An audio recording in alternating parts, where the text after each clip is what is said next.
Hello everyone, today I would like to show you the performance of a 2060 Super in 2026. This GPU has served me very well for the past 5 years, as we are expecting shortages and price increase across all GPUs due to the AI boom. I thought it would be a good idea to showcase what this GPU is capable of, in case you're curious. It's not a very powerful GPU nowadays, but some of the results will surprise you. Here are a few things that you need to be aware of. I'm using the 7800X3D CPU, which is the best in this class. This is a very good way to show how powerful this GPU can get, but keep in mind you would get lower results on a lower tier CPU since esports games can depend on CPU power. I'm using OBS with NVENC settings at 10K bitrate to record all of the footage in this video.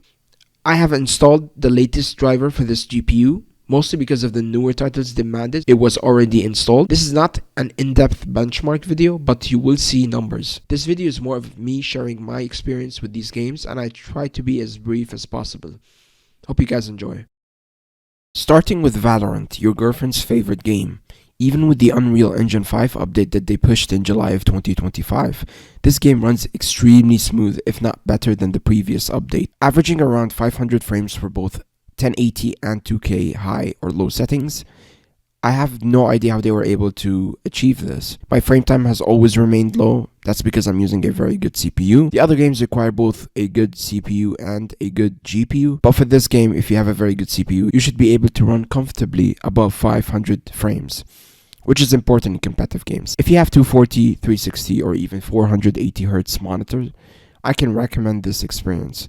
As long as you do not run anything heavy in the background, the experience will remain consistent. I wouldn't recommend this experience for any refresh rate above 500Hz, which at that point you will need a much better GPU. Here is a small tip if you're playing Valorant.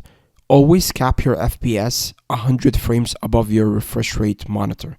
So let's say your monitor supports 240Hz, then you would need to cap your FPS to 340 frames. This will ensure that your game stays consistent as much as possible while not consuming unnecessary resources. And this will, in my opinion, is the best way to enjoy Valorant. You're done.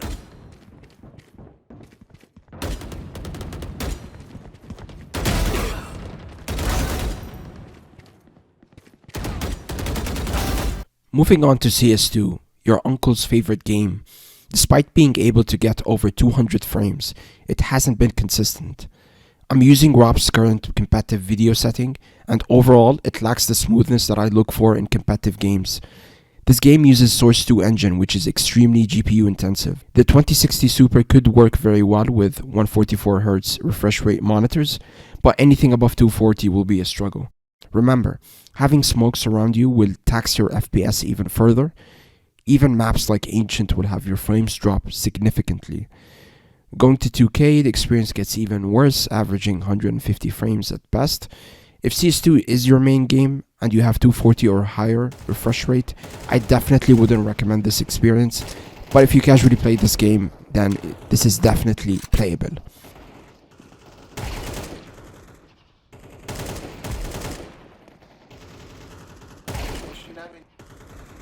Next, we have Deadlock, one of my most played games in 2025. Even though the game isn't officially released, I thought it was worth showcasing in this video. I have everything set to low. Even if you have the best PC in the world, you shouldn't play on high settings in my opinion. The game averages around 170 frames for 1080 and 110, maybe even 100 for 2K. Of course, it goes even lower towards the end game, where it becomes even more chaotic. I think it's still impressive seeing that it is a MOBA game with a much larger map with more resources than the other competitive games. I wouldn't recommend this GPU if you're going pro, obviously, but for casual play, I would say it is definitely playable. Next, we have Marvel Rivals. It's not a game I play, but it's one of the most popular esports game. Of course, I'm putting esports in quotes here. It's important to include it because it's one of the newer games on the list, and it shows how an old GPU can struggle with the newer titles, especially if it's not optimized for a 6-year-old graphics card. I was surprised that I couldn't reach 100 frames in this game, even when everything is set to low. It gets even worse for 2K when I averaged around 65 frames. I guess it's because I see Marvel Rivals as an Overwatch copycat, which is why my expectations were higher. I would say it is definitely still playable, only if you're not serious about this game. But in my opinion, I found a huge struggle with trying to enjoy this game at these lower frames. I would say this is definitely the worst game on the list. Next, we have Rocket League. This is another title that I wanted to test. You should have no issues running this game at all. Will comfortably average around 500 frames with a very good CPU. Even with 2K, it's not an issue. I guess this is a well-optimized game that you can run on any GPU. Only thing I can say is there's nothing to worry about here. Next, we have Fortnite, your little cousin's favorite game. I haven't touched this game in a few years, so the results were different than what I'm used to. This game changed so much, as I used to average around 200 to 300 frames at low settings, but nowadays I'm barely able to get around 130 on average. This is mostly due to the fact that they have switched to the Unreal Engine 5, but unlike Valorant, they have not optimized it for the older graphics card. It gets even worse for 2K, as I average around 85. Playing competitively during the end game will drop your FPS even further. It's possible that the devs are not interested in optimizing for older graphics card, and I do not blame them since the game receives a billion updates every other week. If this is your main game, I encourage you to increase your budget or go for an upgrade if you have this GPU. Lastly, you have Apex Legends, the boomer's favorite game.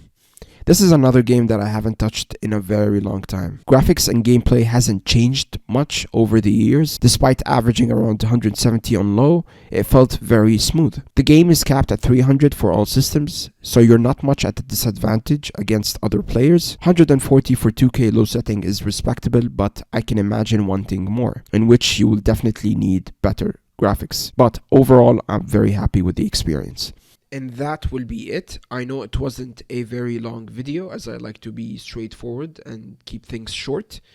But let me know if you have any questions or suggestions, and I will see you next time.